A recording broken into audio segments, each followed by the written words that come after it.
I need to tell you about a conversation that made me question everything I thought I knew about economic collapse.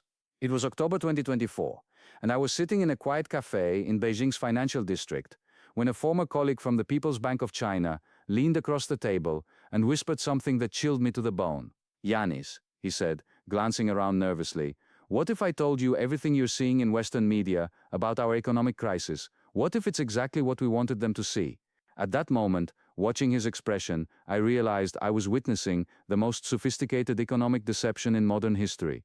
China isn't collapsing, China is transforming, and they're using the West's own assumptions against them to execute the greatest strategic pivot since the Marshall Plan. Let me paint you a picture that will change how you see the next decade. Every Western economist, every financial journalist, every policymaker is looking at the same data and reaching the same conclusion. China is finished. Property sector collapsed. Youth unemployment hitting 20%. Deflation gripping the economy. Factory closures. Capital flight. The Financial Times runs headlines about China's economic doom spiral. The Wall Street Journal predicts the end of the Chinese miracle. Even serious economists I respect are writing China's obituary. But here's what they're all missing. This isn't crisis management. This is controlled demolition. 3 years ago, I was invited to speak at a closed-door symposium in Shanghai. The audience was fascinating. Senior party officials, central bank governors, tech executives, real estate moguls. The topic was supposed to be managing economic transition, but what I heard during the coffee breaks was far more revealing. A property developer worth billions told me something that haunts me still. "Professor," he said, "we built 50 million empty apartments because the party needed us to. Now they need us to stop." The Western investors who are panicking, they never understood that Chinese capitalism serves Chinese strategy, not global markets. That's when I began to understand what was really happening. The property collapse isn't accidental, it's engineered. For 20 years, China used real estate as a wealth storage mechanism and growth engine, but it created massive inequality and systemic risk, so they decided to deflate it gradually, absorbing the pain now rather than facing catastrophic collapse later. The numbers tell an extraordinary story that mainstream analysis completely misses. While property investment fell 30% in 2024, China's investment in advanced manufacturing grew 15%. While traditional exports declined, high-tech exports surged. While foreign firms pulled out, domestic innovation accelerated. Let me show you what this looks like on the ground. Last year, I visited a former ghost city in Anhui province that Western journalists had used as a symbol of China's property bubble. What I found shocked me. The empty luxury towers were being demolished, but the infrastructure remained. High-speed rail, fiber optic networks, universities, hospitals, all the foundations of a modern economy. Instead of luxury apartments, they were building advanced manufacturing facilities. Instead of speculative housing, they were creating industrial parks for electric vehicles, renewable energy, semiconductors. The failed city was being reborn as a high-tech manufacturing hub. This is China's real strategy: controlled destruction of the old economy to build the new one. They're deliberately sacrificing GDP growth today to secure technological dominance tomorrow. While Western observers obsess over quarterly numbers, China is playing a game measured in decades. But here's the part that should terrify Washington strategists. China is using Western sanctions and restrictions as cover for this transformation.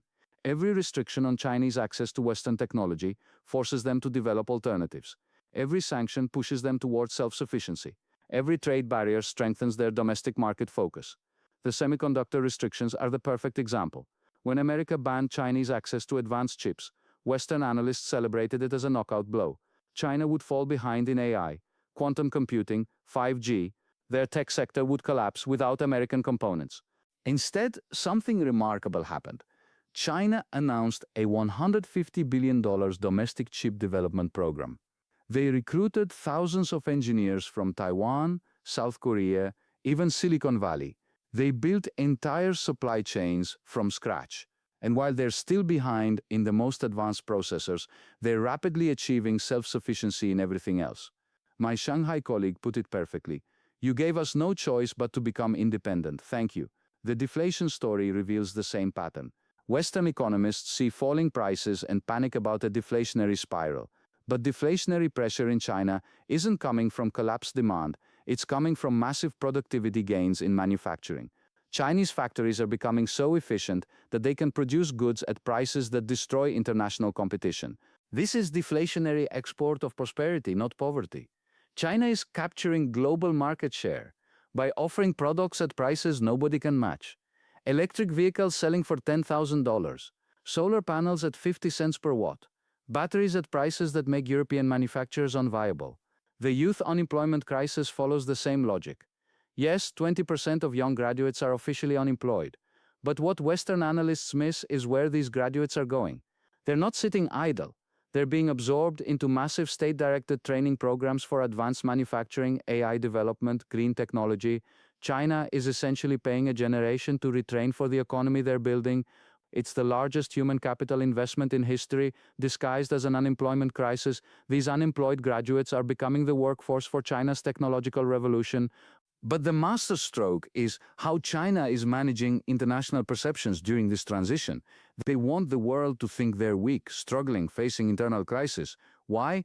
Because it reduces external pressure while they complete their transformation. A weak China doesn't get sanctioned as heavily. A struggling China doesn't face as much pushback when it expands influence. A crisis-ridden China gets underestimated by competitors who assume time is on their side.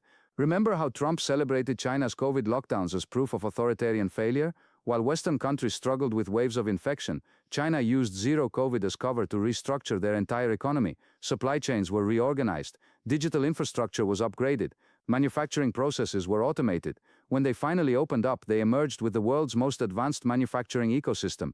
The lockdowns weren't policy failure. They were strategic pause for industrial upgrading. The demographic challenge reveals the same sophisticated thinking.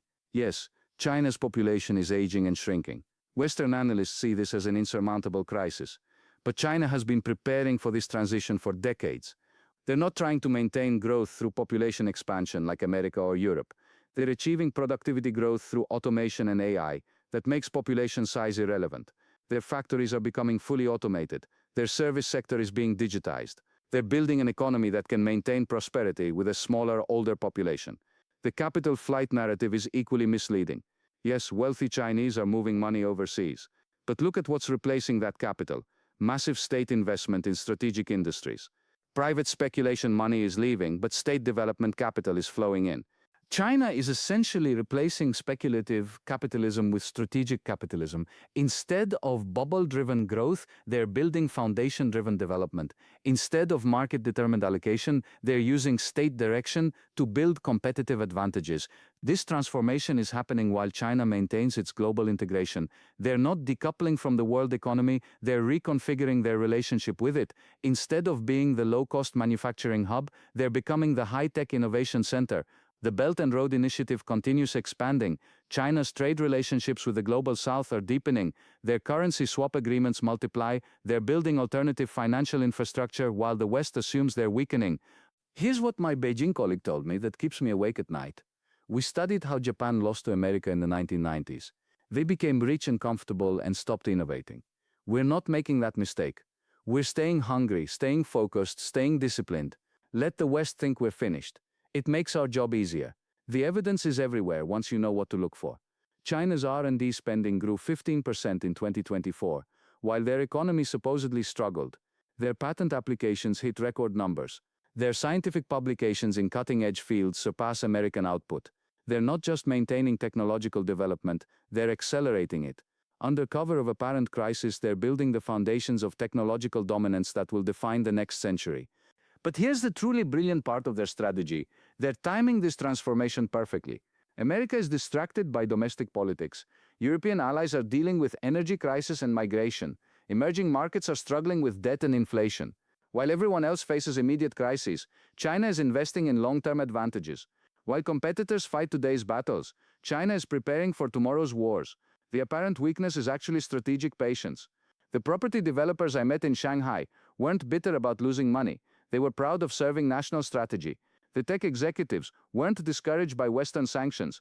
They were energized by the challenge of indigenous innovation.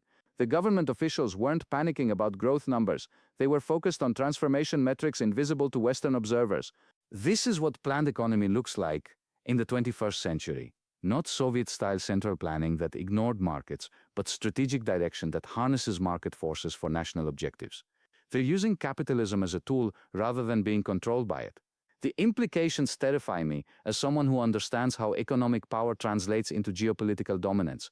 By 2030, according to some projections, China could achieve technological parity with America in most fields while maintaining massive cost advantages in manufacturing. By 2035, they could achieve technological superiority in key areas while controlling global supply chains, all while the West celebrates China's collapse and assumes time is on their side.